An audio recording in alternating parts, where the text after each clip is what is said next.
নমস্কার বন্ধুরা।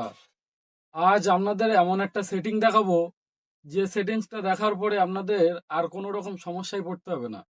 যেমন ধরেন আপনারা এর আগে ভিডিও দেখতেন ইউটিউবে, ধরেন কোনো একটা ভিডিও আপনি দেখছেন, এই ভিডিওটা দেখতে দেখতেই যদি আপনার ফোনটা কোনো রকমভাবে কেটে যায় বা কোনো কিছু হয়ে যায়, ভিডিওটা কিন্তু আপনি মন চাইলেই ইউটিউবে সেটা আবার দেখে নিতে পারেন।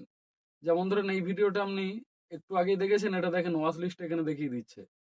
কিন্তু ফেসবুক এমন একটা সেটিংস, যে সেটিংসটা আপনি জানতে পারলে আর কোনো রকম ভাবে কেটে যাওয়া ভিডিও কিন্তু মিস হবে না, সেটা আবার দ্বিতীয়বার দেখতে পারবেন।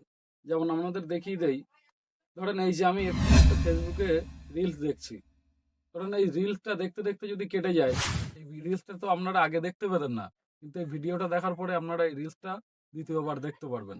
যেমন ধরেন আমি যে রিলসটা এক্ষুনি দেখলাম, আমি গেলাম ফেসবুকে, যাওয়ার পরে দেখেন কোনো একটা রিলস চালু করে নেই, নেওয়ার পরে দেখেন এই যে একটা লোগো দেখা যাচ্ছে, এই লোগোটাই কিন্তু আপনি ক্লিক করলেই, এই লোগোটায় ক্লিক করে ভিতরে যাবেন, দেখবেন এখানে একটা ওয়াচ রিলস বলে একটা লেখা আছে।